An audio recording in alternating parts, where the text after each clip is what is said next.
Good evening and welcome. I'm Selena Mead with the Vsb TV 11 Evening News on this Friday, July 11th. And our top story tonight, the Governor, George Ferguson, speaking from the UK today, issued the following statement. I've been following the various comments today arising from my letter yesterday to Mr. Speaker.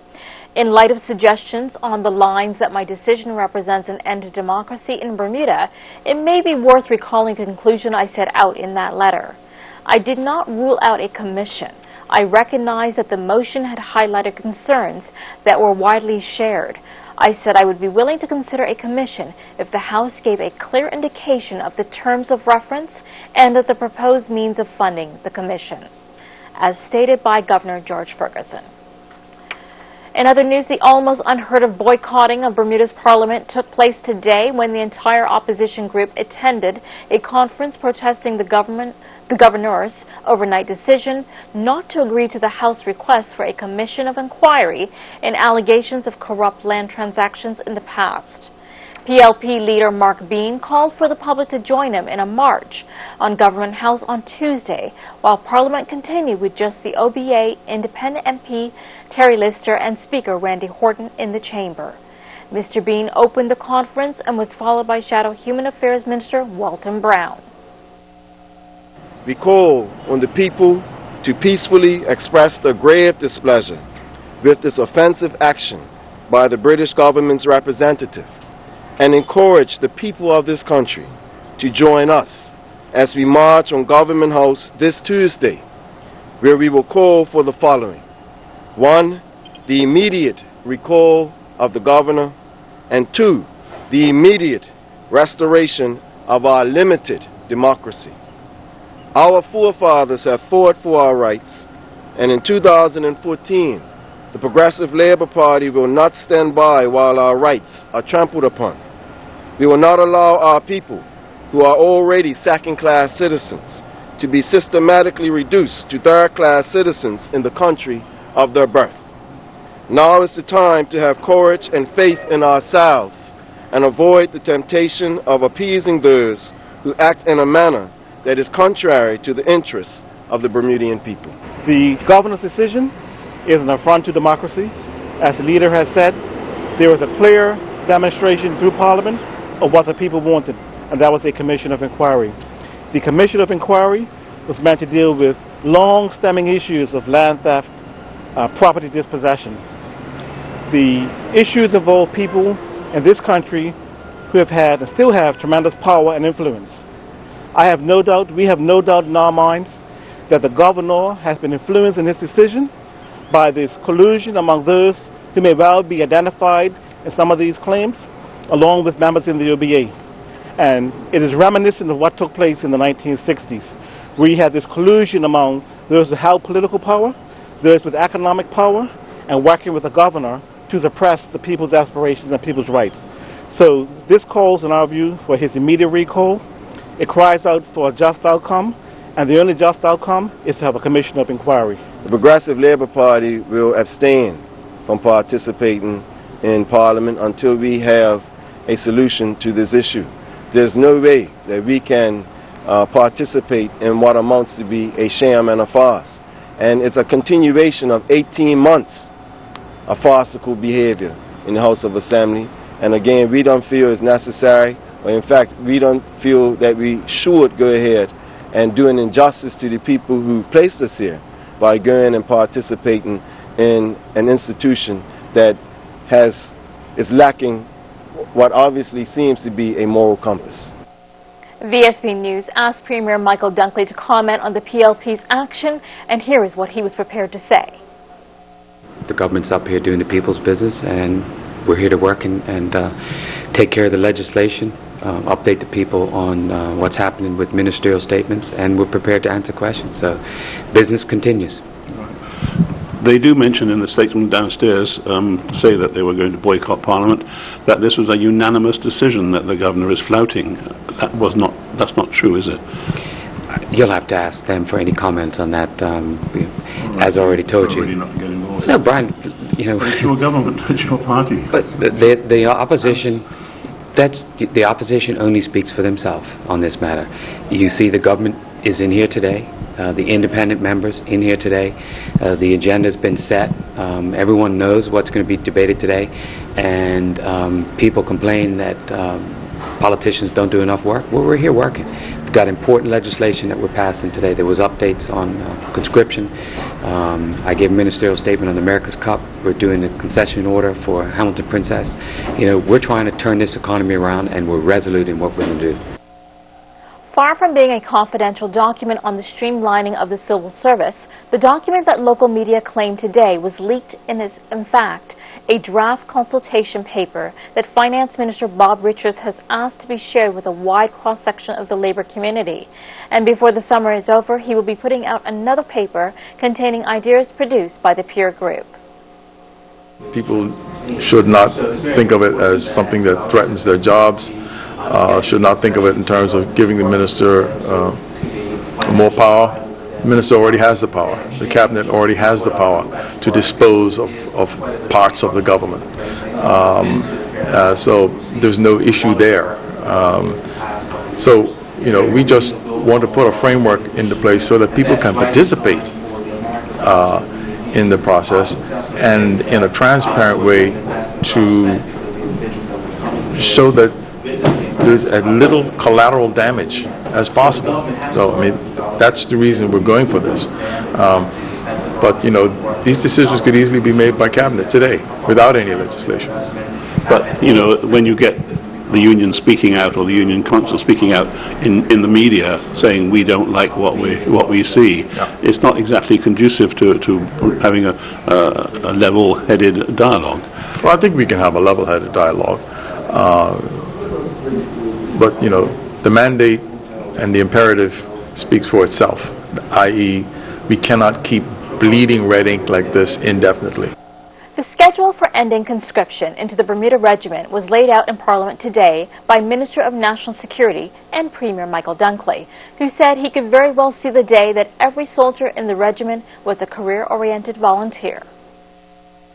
2015 will be the last call-up, so that will mean that those recruits, conscription, will go in on 2016 and serve their 3 years. So the 2016 class, it is intended to be the last class, but they'll have to serve their 3 years out. In the meantime, and as was already started last year, the commanding officer has started to put more effort into attracting volunteers. And there was some success the last year with over 40 volunteers came into the regiment, and this year we look to attract 50, and then the next year the number will go up to a position where we believe shortly before, a year or two before the 2019 class finishes, we should have a full level of recruits that volunteer. So the 135 should be fully recruited as volunteers, and some attrition through the cramp will give you the 100 or 105 you need to be sustainable. Brian, I think it's important to mention that there's very rarely in life is there a perfect solution to anything, and I think you're well aware of the debate around this. I think this is a very appropriate position to come from to eliminate conscription. It gives us every opportunity to have a volunteer force in there. We will fund the regiment with an extra about $275,000, which will help to pay for a recruitment officer who will be full-time trying to attract volunteers. We will provide incentives as a signing bonus and other incentives which the commanding officer will roll out over the next couple of months and years. All of this to try to stimulate people to join the regiment as a volunteer. The organizers of the SCAR's anti-child abuse charity were in the public gallery of Parliament today to hear independent MP Terry Lister question Attorney General Trevor Moniz about the fog that continues to surround the issue of who can use the sex offenders register to identify people who could be a danger to minors. He noted that at the moment, organizations involved with children, such as day schools, churches, and sporting camps, were able to use the register. That may be the best approach for a small island like Bermuda. And especially, I made the point that in the child sex abuse cases, more often than not, some 90% of the time, it's a family member or friend of the family. And if that's the case, putting these people on the register and having an open register probably isn't the answer. What's best, and the Minister and I have talked about this, and some of his comments on the floor were really from our previous conversations, what's best in many of those cases is that the family come together and talk about it, because sometimes you have these abusers in the family who go from child to child to child, and people who find out keep it quiet and then share it with other family members. And so when something does happen like this, the whole family should come together, discuss the issue, and so to make sure that everybody knows, as well as the police action which ultimately should take place. So basically, should the public have access? And the general feeling is no. I would say no. The public doesn't really need to have access in situations like this. The other cases, obviously, where pedophiles and all this sort of thing, you must have public access via the right to know. So if it's a hiring situation, people should have the right to go to the register and find out if you're on it. Mr. Manas invited stakeholders to get together and provide him with a group consensus on what could be done. Good news, further signs of an improving economy can be seen in the retail sales figures for May, which showed an increase of 1.5 million over the 86 million recorded in the same month of last year. All retail sectors experienced increases with the exception of building material stores and service stations. Motor vehicle retailers registered the largest increase in sales of 31%, while building materials plummeted 17%. Residents returning to the island declared overseas purchases valued at $5 million in May, a 7% drop compared with May of 2013. Well, if you haven't heard, the PGA Grand Slam is going home. The BTA and the PGA of America announced today that by mutual agreement, the 8th Bermuda PGA Grand Slam of golf this autumn is to be the last of the series. Bill Henbury, CEO of the BTA, said the partnership between the PGA of America and Bermuda has been enormously successful and has met the aim of establishing Bermuda as a preeminent golfing destination. He added that the BTA would now be working on a number of alternatives, and he thanked the PGA for the faith they had placed in Bermuda over a remarkable 8-year period of unbroken partnership.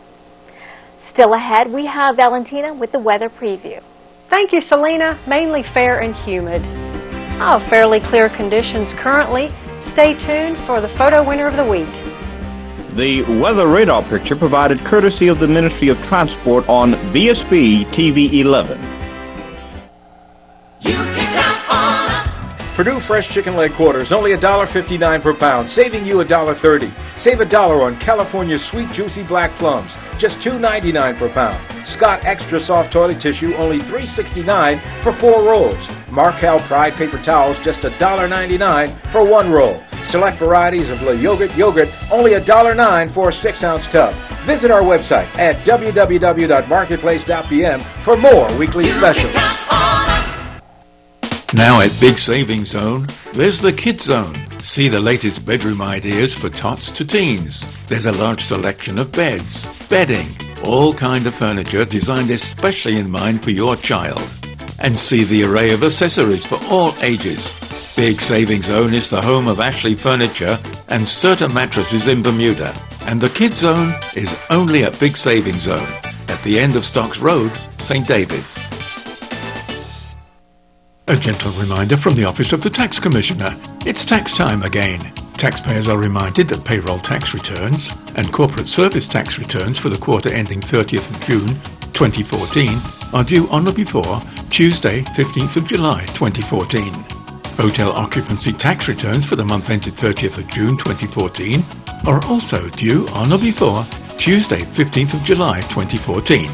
Full payment must accompany returns, otherwise penalties will apply. Taxpayers who are currently eligible for payroll tax relief under the retail, restaurant or hotel concessions must also file completed returns on or before the deadline. For more information, www.taxbermuda.gov.bm or call 297-7807, 297-7750 or 297-7751. Making your taxes a little less taxing.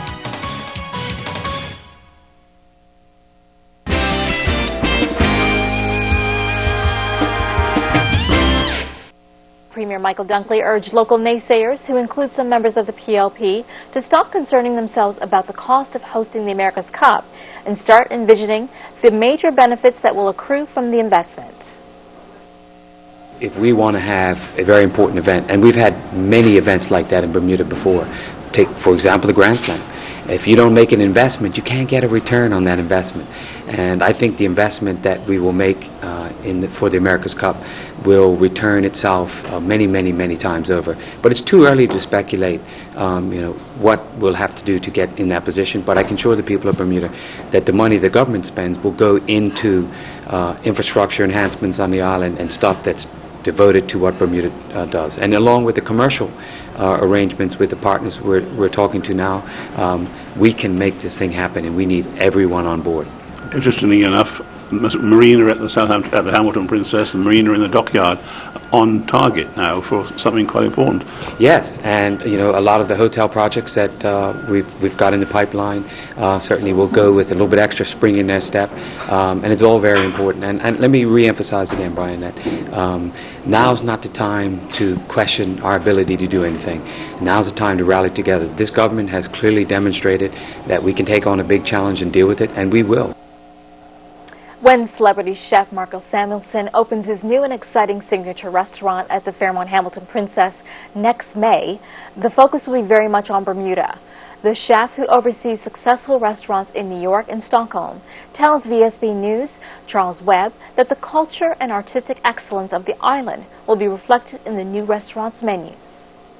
First of all, it's about learning about Bermuda's culture. That's step one. We have to learn what's happening here and what's been happening here for a very long time. And then if we do that the right, humble way, we then have license and right to be part of that, right? So part of that was doing the pop-ups, so we learned how long does the local likes to eat. I've learned that Bermudians goes out in large parties, like 6 tops, 8 tops, 10 tops, and they love to be in the restaurant for a long time, which is great for us. But that's nothing you can learn in an office in New York. You got to be hands-on. You got to be here to see that.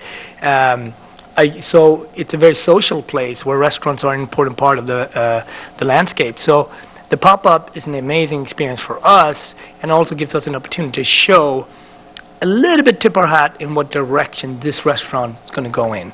Now, this is 45 seats in the restaurant, in the hotel, but we're going to have our own dedicated space where the kitchen and the bar really will be in sync with one another, and of course you're going to have an amazing view to the marina. Once you come into the restaurant, you will see the kitchen a lot, and I believe in my restaurant at Red Rooster in Harlem, and in my restaurants in Sweden, we all have open kitchen.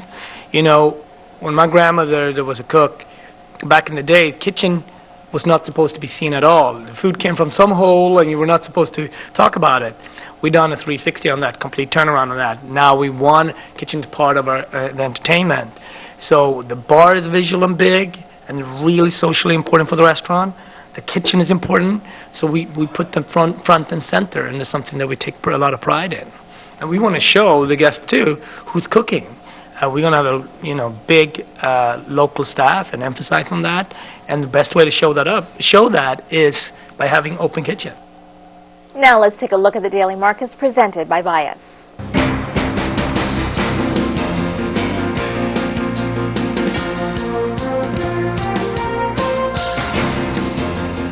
Here are the daily markets presented by Bias. Stock indices were flat as Portugal fears ease. Oil was down sharply. North American indices advanced as a rally in Amazon and eBay led an afternoon rebound from declines spurred by concern over financial stress in Europe. The Nasdaq index increased 0.44% to 4,415. Bermuda-related stocks were mixed on the day. XL Group increased 1.56% to $33.84. Ace Limited rose 0.33% to $104.60. European indices rose on the day. UK stocks advanced as concern eased over the Euro's area's so-called peripheral countries. The Milan IB increased 0.62% to 20,615. Most Asian stocks fell as concern about financial risks in Europe spurred a rally in the yen. The Nikkei index declined 0.34% to 15,164. Latin American indices advanced. Brazil's Vsb rose 0.38% to 54,803 on speculation the Brazilian phone company, Oi SA, will get a better deal in its merger with Portugal Telecom. Treasuries rose as resurgent financial stress in Europe spurred demand for relative safety of U.S. debt. The U.S. 10-year Treasury declined 2 basis points to 2.52%. The yen rose against most of its major peers as concerned stress in Portugal's banking sector may spread through the euro area, prompted demand for safer assets. That was a look at the daily markets presented by Bias. There's more news after the break.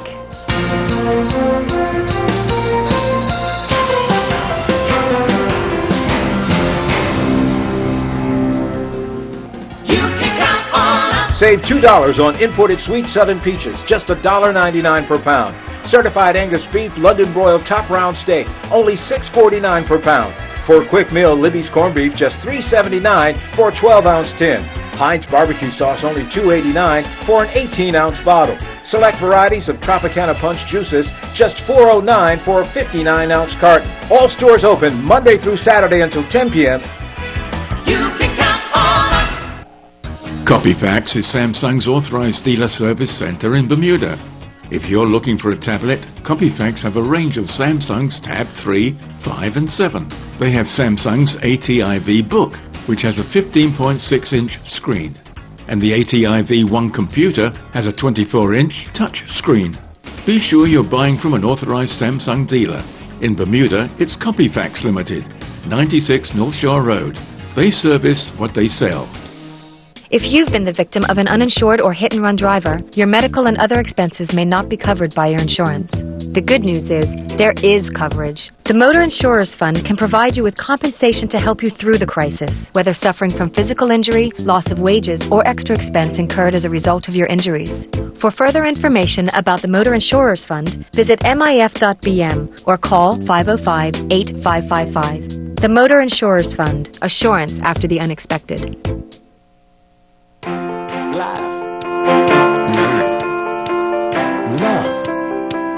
Life on Logic TV is that much better. Logic TV bundles include Internet plus access, high-definition TV, and home phone, starting at $179 with a free install.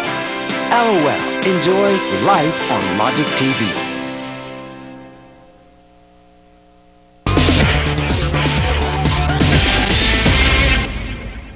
Welcome back. Let's take a look at sports tonight with Earl Baisden. The International Island Games Association recently held their AGM in the Channel Island of Jersey, who are the host for next year's NetWest Island Games. During the AGM, the 14 sports for the 2015 Games were announced, and they include archery, athletics, basketball, badminton, football, golf, cycling, sailing, that includes windsurfing, shooting, tennis, triathlon, table tennis, volleyball, and beach volleyball, as well as swimming. The International Tennis Federation's Junior Circuit Junkanoo Bowl tennis tournament continued in the Bahamas, with Bermuda players hitting the court yet again. David Thomas won the Consolation Boys Under-14 final when he defeated Matthias Dalgage from Canada in straight sets 4-1, 4-2. Gibbons then teamed up with Dalgage and took on Sergio Fines from St. Kitts and Nevis and Scott Redmond from Ireland in their Boys Under-14 doubles semi-final match. Dalgage and Gibbons went down in straight sets 6-love, 6-4. Former Crawley Town striker Jonte Smith, back in March of this year, joined Finnish side PS Kimi Kings on loan until June 30th with a view of a permanent move. Smith, who turned 20 yesterday, had made 4 appearances for the League One club. Once the loan date was over, Smith was able to negotiate with the club, and Smith, via his Twitter account, said, "Today I've officially signed for PS Kimi Kings. Happy to be here, looking forward to a new adventure in my career." Staying with football news, under the watchful eyes of David Bascom and his coaches, the HSBC Pro Soccer Clinic came to an end at the National Sports Centre Northfield. Several players were named MVP by their coaches. 13-year-old Alex Pilgrim finished 8th in the Atendorney Tri-State 13 to 14-year-old triathlon, clocking a time of 34:43. I'm Earl Baisden reporting for VSB Sports. People and Places with Charles Webb. Mondays in the VSB TV 11 Evening News at 7:30, 8:30 and midnight. Sponsored by Big Saving Zone at the end of Stocks Road, St. David's. Hi, I'm Peter Juretic, host of Season to Taste. Tune in on Tuesday night during the VSB TV 11 News, where I'll be here with Chef Tammy Jones. She's going to be preparing this beautiful dish of blackened snapper with a summer fruit salsa, and find out from Stefan what the Gosling's wine of the week is. Tuesday during the VSB TV 11 News. Outlast any storm with the most advanced alkaline battery. This weather segment is brought to you by Duracell Quantum. Good evening, everyone, and welcome to VSB TV 11 Weather Report, brought to you by the Bermuda Weather Service. I'm Valentina Holland. And taking a look at our weather shot sent in by Jean Charles. This was last night's sunset. What a beautiful pink skyline and the blue background. The sun is setting there. Beautiful. Thanks so much for sending that in, Jean. And for our temperatures today, high is 85 at 2 o'clock and 79 was the low at 6 in the morning. Current conditions, 81 degrees, humidity 75%, wind southeasterly at 8 knots, and the barometric pressure is steady at 30.29 inches. Rainfall for the month of July so far, 0.65 inches. Total for the year, 28.33 inches, and normally we would have seen 29.29 inches thus far. And taking a look at the satellite, a ridge of high pressure nearby to our north continues to maintain fair conditions over the region. Warm tropical moisture will remain in place with light to moderate southeasterly flow and a passing shower at times, increasing in coverage later in the period. I hope you're enjoying my special effects dress this evening, brought to you by Gibbons Company. Thank you. All right, gateway cities. Atlanta, partly cloudy, 91 degrees. 83 in Boston, mostly sunny. Charlotte, partly cloudy, 90 degrees. London, light clouds, 79. 88 in Miami, mostly cloudy, mostly sunny, 84 degrees in New York. Orlando, mostly cloudy, 93. Philadelphia, partly cloudy, 87 degrees. Toronto, sunny and 79. Washington, partly cloudy and 87 degrees. And back at home tonight, mostly cloudy, a possible shower, low near 79. Wind southeasterly, 8 to 12 knots. And tomorrow, mix of sun and cloud, high near 84, wind southeasterly, 8 to 12 knots. And Mariners report, no warnings in effect. Seas inside are up to 1 foot.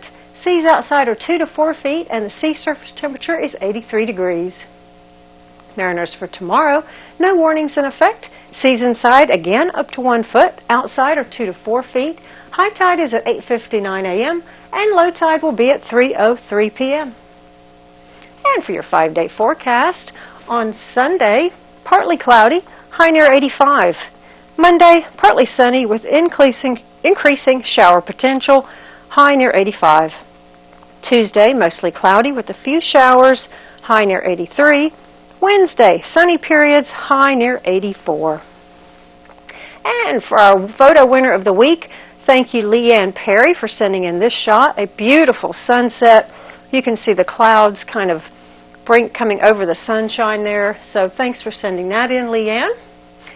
And thank you so much to our meteorologist, Rob Howlett at the Bermuda Weather Service. Have a wonderful evening. Outlast any storm with the most advanced alkaline battery. Today's weather forecast was brought to you by Duracell Quantum. And thank you for choosing to spend your evening with us at VSB TV 11 and wishing for you a safe and wonderful weekend. Good night, Bermuda. Wardrobe and makeup for Valentina Holland. Provided by Gibbons Company.